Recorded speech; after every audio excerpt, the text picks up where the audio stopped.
Welcome back to you wherever in the world you're watching us. You're very welcome for our next session in India Global Week. Now, in the last panel, we talked about emerging technologies and how it's changing the way that we work and live. I want to get into a bit of detail in this next session. I particularly want to look at what technology could mean for travel and transportation. We, of course, know that economies thrive when all of their component parts can move. So whether those are goods and services, they are workers and consumers. So what changes should we expect to see over the coming years? Some of the changes that we're seeing already, how quickly will they thrive? And of course, that move to electric and renewable energy driven by changes in technology, but also changes in consumer demand. And of course, we know governments trying to cut carbon emissions and boost their green credentials around the world. So the big question, can we cut emissions and still have economic growth? Now, this next panel is sponsored and curated by Ola. So before we start the panel, before I introduce you to the panelists, let's take a quick look at some of the developments for the company. Did you know scooters outsell cars by almost 2 times? It's a 67 billion euro market. Today, petrol scooters dominate the market. And since older petrol scooters pollute up to 2,700 times more than a van, they are being banned from major cities worldwide. We asked ourselves, what if an electric scooter was built by rocket and race car engineers? Well, this is what we have come up with. The Etergo app scooter. And it's freaking awesome. With millions of petrol scooters that need to be replaced soon, our timing couldn't be better. Our engineers built an unbelievable electric scooter with a range up to 240 kilometers. It can go from 0 to 45 in 3.9 seconds. To charge it, simply plug it in or take the battery inside. App Scooter comes with a 7-inch touchscreen and handlebar controls. You can use it for navigation, to run apps, or remotely control your phone. This way, you have 2 hands to brake. We are proud of the product we've created, and we believe that with your help, we can make Etergo a worldwide success. Thanks to Ola for sponsoring this panel. Let me introduce you to the panelists to talk about some of the issues as far as electric mobility are concerned. Amit Anchal is the Chief of Group Strategy at Ola. Amit leads strategy, business development and corporate finance for the group and is also responsible for shaping its strategic vision. Also, Dr. Nikolaus, who is Managing Director and Senior Partner at Boston Consulting Group. Now, he's been working with the firm for more than 20 years. He leads the firm's Centre for Mobility Innovation that looks at all sorts of things, but particularly things like smart cities, traffic management, mobility platforms, and autonomous transport solutions. Also with us, BVR Subbu, who's a board member at Ola Electric. He's got experience spanning 4 decades. His career began at Tata Motors before moving to several leadership roles at Hyundai India. And Bruno Ahrens, who is the head of product management for electrified powertrain at Bosch. Now, since 2009, Bruno has been pretty active in shaping the future of sustainable mobility via electromobility and battery technology, crucial, of course. He's been on long-term assignments in Germany, Japan, and South Korea. And chances are, if you've had an electric vehicle anywhere in the world, there's probably a bit on it made by Bosch. So, gentlemen, welcome to you all. Welcome to our panel. And let me start, maybe, Amit, with you. And let's start with that demo we just saw there of the work you're doing at Ola. What does it tell us? Because that's a relatively new acquisition for you, isn't it? What does it tell us about the future direction as far as mobility and electric mobility is concerned? Thanks, Ben. If you look at this acquisition, I think going back behind on the philosophy of this, very clearly, Ola is one of the pioneers amongst the ride-hailing companies, which has taken up electric mobility in a very, very big way.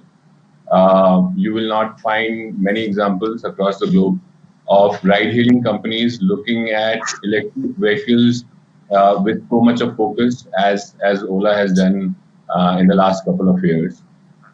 We started off very clearly with our what we call as Nagpur experiment, wherein it was an experiment around multimodal electric platforms, through which we tested battery swapping, we tested three-wheeler transport, which is in general parlance called tuk-tuk in some parts of the world, and also on the ride-hailing side. So very clearly from a Ola perspective, electric is not only from a vehicle and OEM perspective, but also from a ride-hailing perspective, a big focus area per se.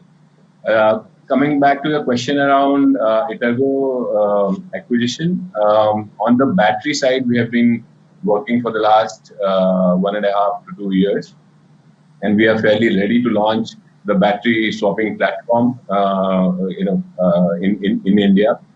On the two-wheeler side, I think what Itergo acquisition will do is it will help us with a platform upon which a lot of work which we have done around the two-wheelers, which will get accelerated, and you will see a launch of Ola two-wheeler probably sometime very soon within this year in European markets, and sometime next year in Indian markets.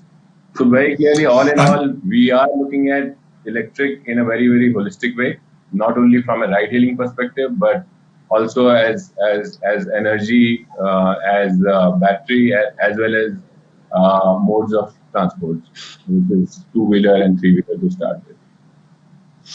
Now, Subbu, let me bring you in here because, look, you've seen quite a lot of change in the industry in your time working in a number of different roles. Describe to me, if you can, the pace of change that we're seeing right now as far as how we get around and how that mobility is being powered. Well, that's a rather large question to tackle, but let me try.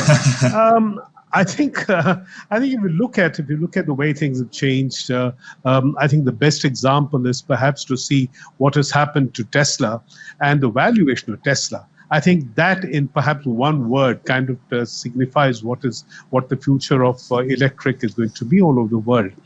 You would see, for instance, that wherever people have started looking for options, or for consumers start looking for options which are more environmentally friendly to start with, and more cost-effective transport solutions, electric has really taken off very, very rapidly. In India, for instance, today you have over maybe 500,000 active three-wheelers running on electric power, whether all kinds of batteries, whether the lead-acid batteries, lithium batteries. And what are they? They are not at the Tesla end of the market. They're actually providing affordable transportation to large masses of people at the last mile. That is where I think we have seen this huge growth of electric mobility.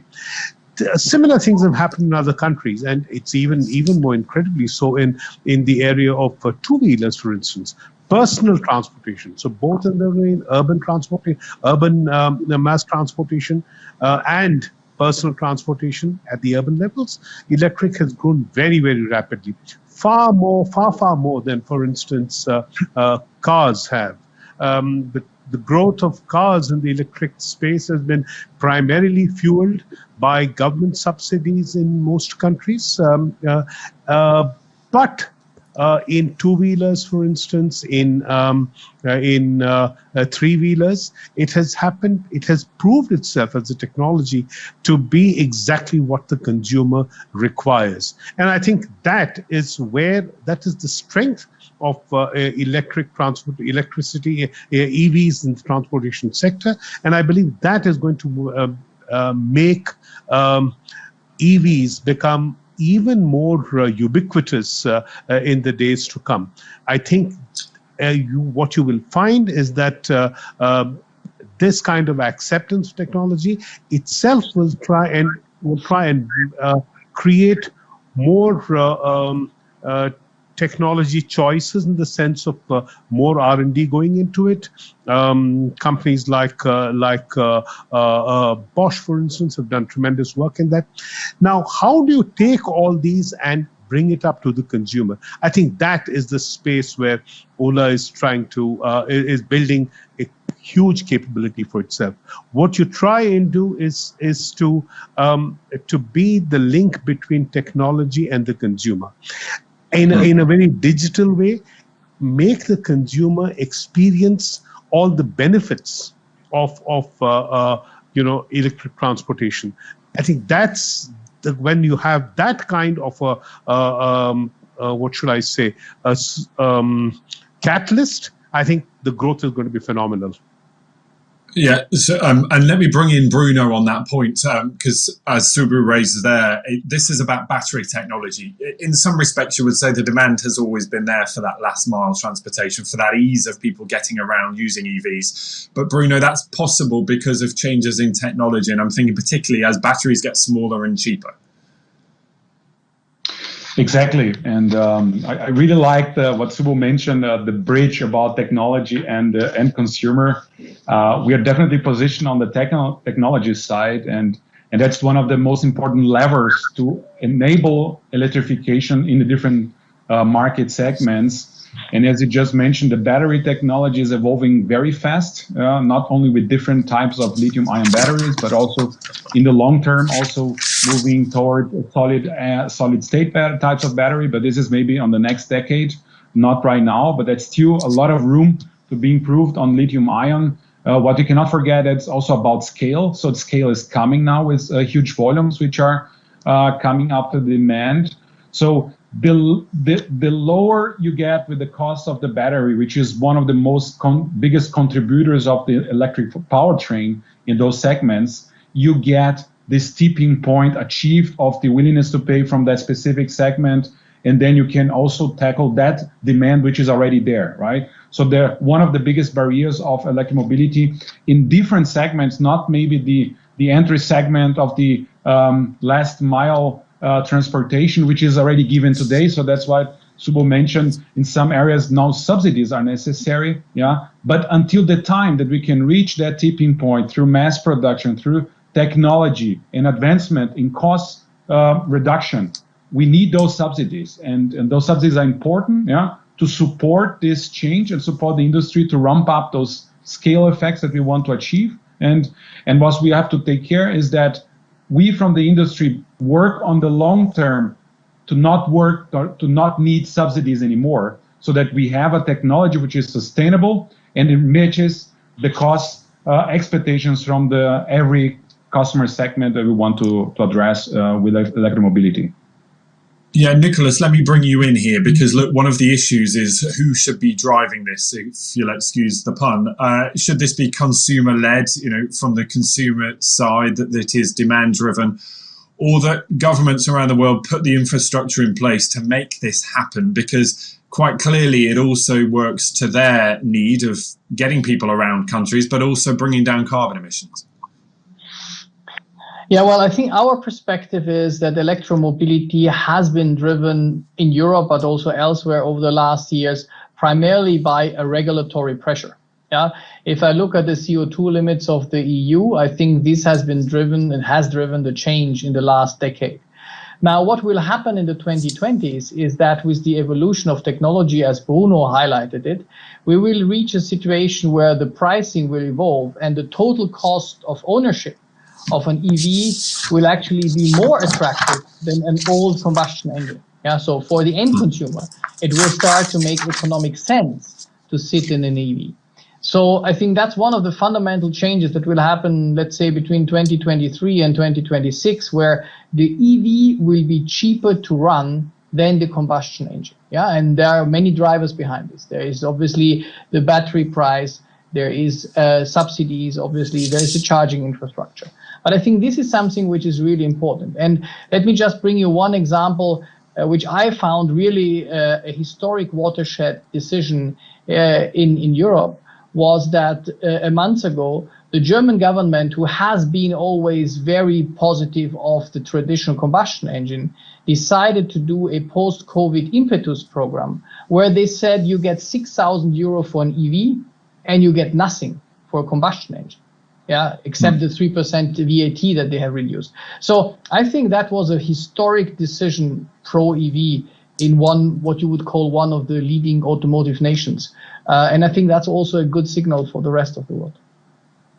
Yeah, and Amit, this can not just be about price, though. And as we heard there, I mean, some of the issues are about attractiveness. How do we make this a more attractive choice other than just price? And it's about convenience, it's about ease, it's about attractiveness, it's about making this something that consumers would choose over a combustion engine. How do you do that? Yeah, I think just wrapping up the previous point. So till the time there is scale, I think there will have to be very clear support from government in terms of subsidies and scrappage, but also more importantly, private players will have to come up with business models which will make it more lucrative, even on the economic side. So, for example, if you look at the whole swapping business model, battery swapping business model, I think that's one example of us and few other players kind of attempting to create a overall grid, energy grid, through which the range anxiety. Before coming to the convenience, even the range anxiety and some of those things could be addressed. The economics part of it could be addressed in a better way. So I think to your question, previous question around scale, I think it is very important that private players come up with great business models, while at the same time, of course, taking support from government on subsidies and scrappage policy and some of the other ones. To a question on making it more attractive as a utility, I think one part is the whole convenience and things around range anxiety and other, which will need to be eliminated. So anything which helps consumer around that will be of most importance to my mind. Of course, on top of it,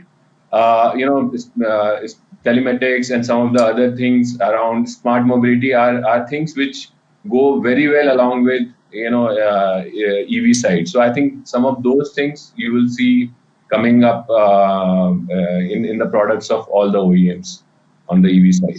Yeah. And Nikolaus, I want to talk to you about the wider infrastructure. You advise on things like smart cities and mobility solutions.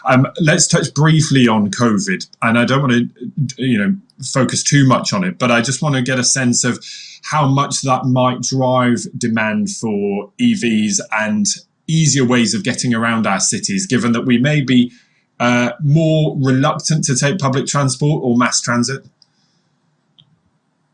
Yeah, well, we have done over the last weeks a large-scale consumer sentiment study on what is their demand on mobility in a COVID and post-COVID world. And actually, what is interesting is that patterns of behavior really will not change until you have a functioning vaccine. Yeah, and so our view is that for the next couple of years, assuming that that's the time, I'm not a virologist, but for the foreseeable future, we will have people shifting away from public transport to two types of mobility. One is personal cars in whatever shape or form, and the other is micro-mobility, which could be a kick scooter, which could be a bike, which could be an e-bike, things like this. And depending on the cities, you see that public transport will be going down by 8 to 10 percentage points. And those 8 to 10 percentage points will be picked up by passenger cars, 4 to 5 percentage points, and micromobility, again, something like between 2 to 4 percentage points. So I think in the next years, we will have a demand for personal, actually not shared mobility because of the fear of that situation. In the long run, however, it's very clear that cities will need to move to a more shared-oriented transportation because we just cannot afford having people sitting in their own cars. That will just be a deadlock in terms of traffic. And so, Subbu, given that, this is an unprecedented opportunity for the industry to seize on that post-COVID demand to make real fundamental changes and get consumers on board about how they get around? Well, I think you're absolutely right, Ben. I think this is, for instance, the acquisition that Ola has made in Itergo was primarily had this in focus. I mean, we'd started talking even before COVID, but we recognized what consumers would be looking for. What industry would have to do is to create products which are at least as good as, if not better than, what consumers are already used to in terms of performance, in terms of convenience and the works. It's only then that you will see this mass shift, and then to make it affordable. So technology focus of companies, I think, is very now clearly pushing towards one direction to make, let's look at micromobility, for instance. We believe that the two-wheeler, the kick scooter, as you see it, will probably in the electric space will definitely be taken over by the electric two-wheeler. Because as you have a larger and larger number of two-wheelers coming out into inner cities, particularly in Europe, you are bound to have concerns about noise pollution being raised. And once you have noise pollution questions being raised, I mean, we have motorcycles in India that are horrendously noisy. They just wouldn't pass any kind of noise barrier, any kind of noise test that you have in Europe, for instance. And yet they grow with impunity in India. But that's another matter. I expect you will see the same kind of thing, this kind of thing happening, and electric micromobility will overtake regular mobility very, very rapidly the moment you find this noise issue coming up and becoming central to the consumer's thought process and consumer demand. Regulatory processes that have talked today about environmental pollution in terms of air pollution will also start focusing on noise pollution.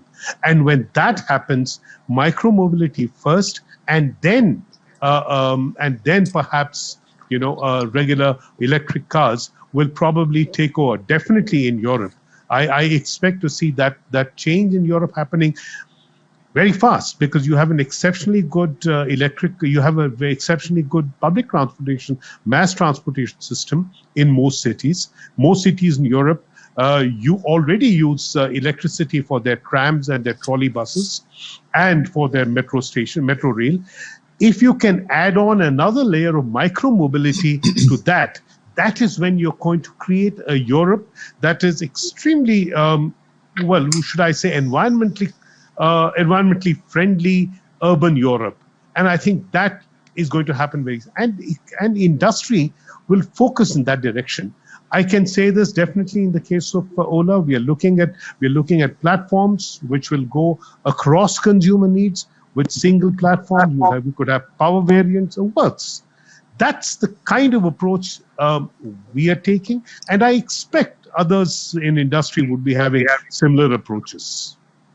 Now, Bruno, as Subbu mentioned, yeah, you did, Subbu. Thank you. And I want to bring in Bruno on this, because as you've touched on there, I mean, one size does not fit all, and you might find at the moment that a two-wheeler electric scooter is used in very different ways around the world. So I'm thinking in the United States, it's, the last mile, it's buzzing around a town for a leisure activity, whereas in some parts of Asia, that is used as a ride-sharing vehicle. Talk to me about the different uses and how ultimately we might get to the stage, Bruno, whereby EV companies are manufacturing their own vehicles because they know exactly how they will be used in different markets. I think that's the biggest challenge in the current situation where we are in the industry development at this stage, because some players are already there since several years now. I think we heard Tesla before, and some players are really maybe now going through this denial phase of electromobility. They have to do something. Yeah. So they're coming up with adapted platforms out of internal combustion engines, and this is not cost effective. They cannot sell these vehicles, and then somehow they found out that sticking to those very specific requirements that they used to have in their thousands of specifications that they have for internal combustion engine doesn't help them to get the scale that they need and the modularity that you need to cover really across different vehicle segments, from two-wheeler up to the heavy-duty long-haul trucks. Yeah? And that's basically the biggest change that we have at Bosch, because we are definitely acting starting from the e-bike, which was mentioned before, and we are number one in Europe for the powertrain in that area, going across the two-wheeler, three-wheeler business, passenger car, light duty, heavy duty, and so on. So for us, it's a big challenge. And for me, working in strategy department, my whole day is like what choices that we do, you know, because we have to focus. And if you want to catch every opportunity, then you have so much amount of money and resources. So you have to focus on some mainstream topologies and some mainstream design kits. So we believe that there are certain phases in the industry that to support this transition, some automotive manufacturers, they have to get to know the technology. They have to make them busy with that. They have to learn, because they used to be so much deep into the internal combustion engine before in order to differentiate themselves. They cannot just buy everything from outside, because these days Bosch is delivering a whole electric e-axle, which one-to-one replace internal combustion engine, which is today a business from the OEM. Yeah, so there is an initial phase. You have to learn about that, but there will be a certain time that only a player who has contact with so many others in the industry that can really find out the way to standardize some of these processes and components can maybe achieve the cost level that you need in order to achieve those dipping points and offer affordable technology for all the segments that you need. So prioritization is needed. You have to find out in which phase you are in this industry, and depending on which player in the industry, you are working at different cooperation levels. Yeah, so that's what we face every day. Yeah, and what I would like to highlight, sometimes it's not just about technology, and I think was a point from before. Even though I'm in defending or today on the technology side here, it's really nice to see what Ola is doing. And every time I hear my Indian colleagues talking about battery swapping, it's a kind of a concept that nobody's taking care here in Europe these days, because everybody thinks range anxiety has to be solved with a bigger battery, right? So, and let's find a way to get a bigger battery at the lowest cost. And Ola is tackling that specific market segment, saying, my innovation is on a business model. Yeah? So I come up with a battery swapping. The technology part of it is not that really difficult. Yeah? But to come up with a different business model and be creative in this environment, I think that's what makes the electromobility industry so attractive. Yeah, and Nikolaus, let me bring you in, because I would imagine that involves, or this, certainly the proposals that Bruno makes there involve some level of government cooperation or some consistency about their approach to EV. And if you look, for example, in the UK right now, fast-tracking legislation to allow two-wheeler scooters on the roads that has been dogged in all sorts of delay and indecision for so long, suddenly is fast-tracked after COVID. Do you imagine that there will be a better joined-up approach going forward from here? Well, I think we have seen in the past really very different national approaches to EVs, and electric mobility. And it started with very different tax schemes, with different bonus schemes, and so on. So you had in one European country, you were paying thousands of euros kind of penalty when you had a large combustion engine, and you get bonus on the others. And in other countries, it didn't matter.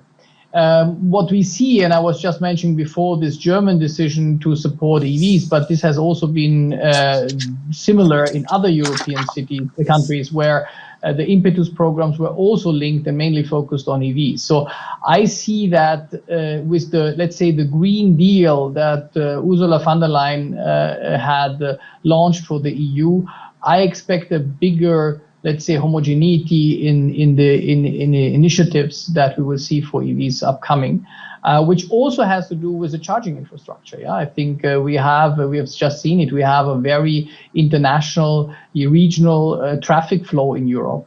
So it cannot be that we have some cities where we have some countries, where we have 10 times as many charging points than other countries per 1 million vehicles. Yeah, so I think that needs to be equalized. So I think taxes or subsidies need to be equalized.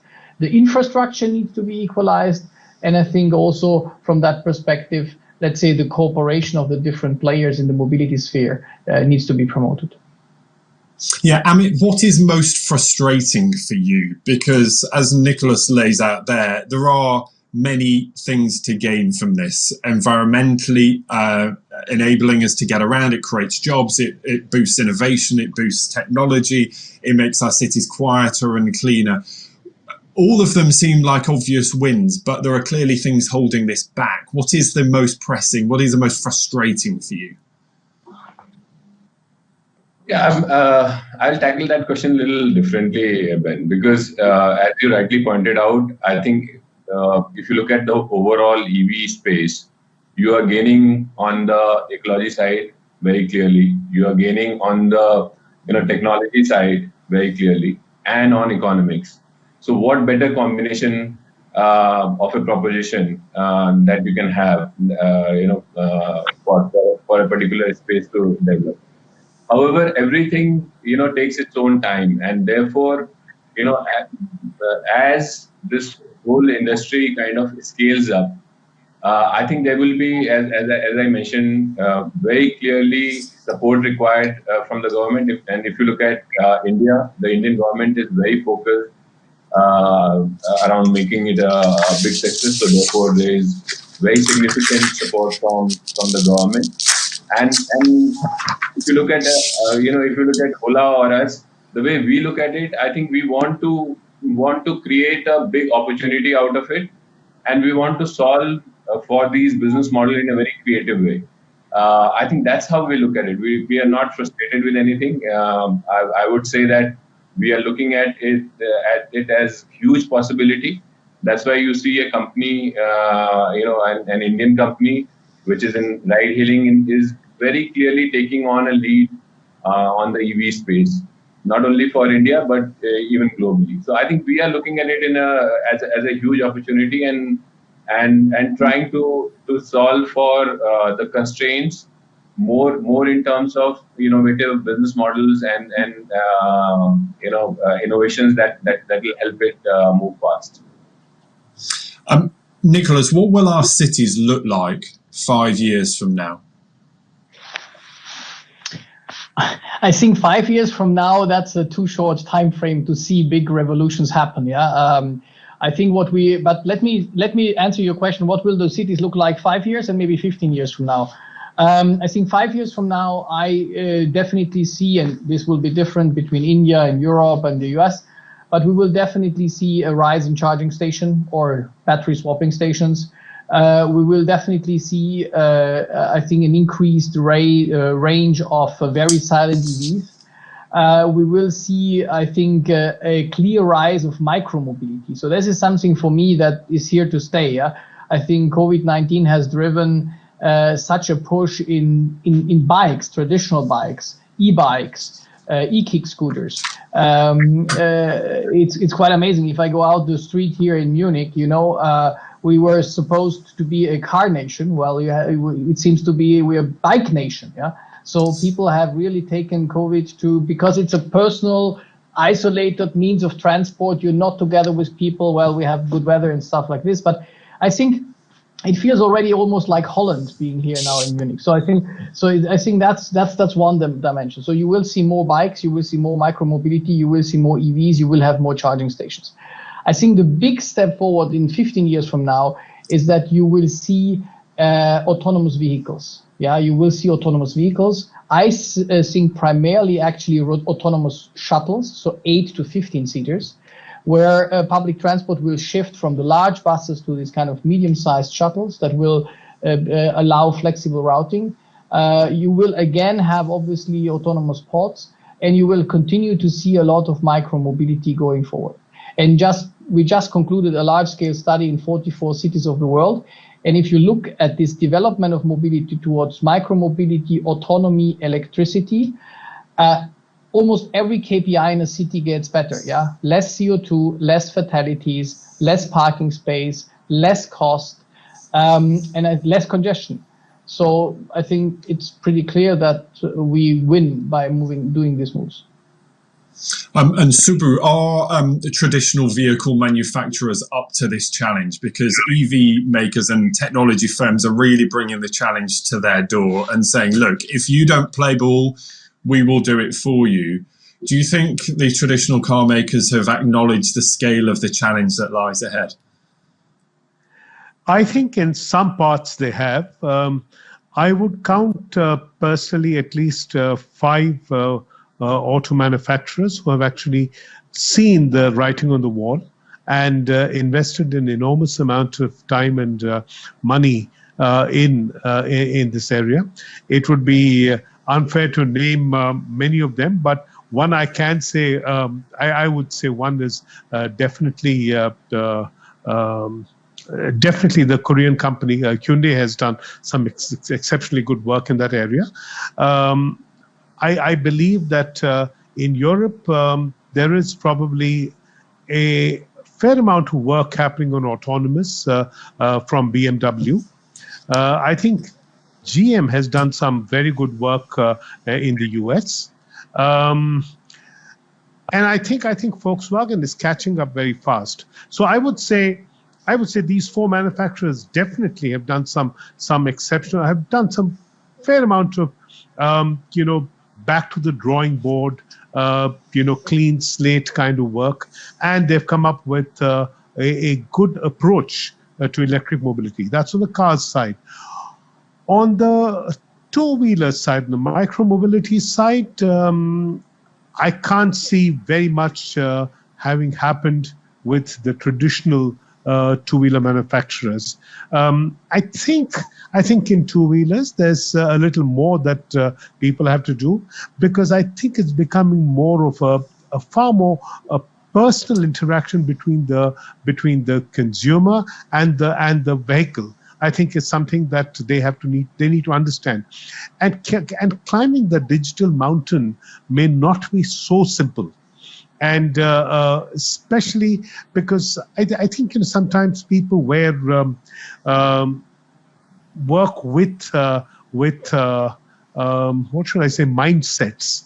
And I think once they get all those shibboleths and they destroy those in their heads, and then they can really come back. I would expect to see 3 manufacturers, I think, including Ola, Ola is not a traditional manufacturer, but I would say 3 manufacturers from India, including Ola, making quite a significant foray into electric. In China, you had a lot of small companies doing it, but I don't see, most of them are Me Too's, and there isn't any major technology movement. I think some of the Taiwanese manufacturers have shown that going forward. Itergo, I think, gave us that opportunity, and that's what we have seen. I think there are at least a couple more in Europe. The US, unfortunately, and even South America, unfortunately, hasn't seen many exceptional examples of technology innovation in the two-wheeler space, EV two-wheelers. So it's out there. Let's see.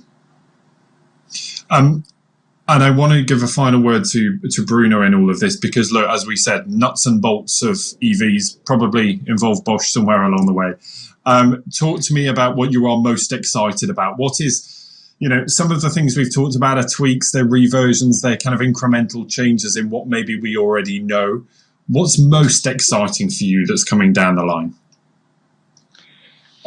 We come from a company who is shaping the internal combustion engine since more than 100 years. Yeah, so it's exciting to be in this company, also with the mindset to really understand the physics behind and all the what the technology can bring to the whole system.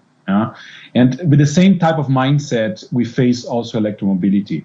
So we start from improving semiconductor technologies that we own also in-house, coming with different or upcoming silicon carbide type of semiconductors that will definitely have a huge push into the more efficient and longer ranges for electromobility. At the same time that we are trying to find out in the bits and pieces how to optimize the components, but then have an impact on the system side, we are also seeing that, for example, the total thermal management of an electric vehicle is totally different than an internal combustion engine.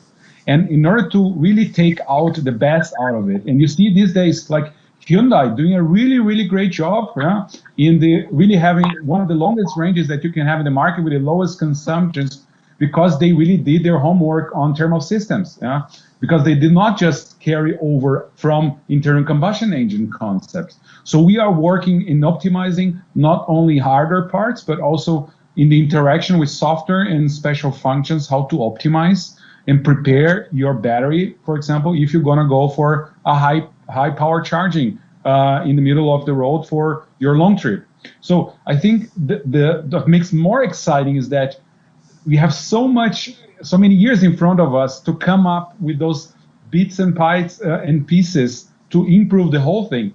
Because in the internal combustion engine, we already have been maturated with all those improvements, and we still have a long way to come up with even better systems for electromobility. And there we will leave it. Our time is up, but it's been wonderful to talk to you all. And I hope we've shone a light on some of the big changes that are going on in the industry. It really is fascinating, and I can't wait for us to see how this develops and how we will all be getting around our cities over the next few years. But my thanks there to Amit, to Nikolaus, to Subbu, and to Bruno. Thank you. It's really good to see you at India Global Week. And now do stay with us here on this channel. We've got another session coming up right after this. We're going to talk much more about some of the biggest changes. The next one is banking and finance and what changes there could mean for India and the world. So stay with us for India Global Week.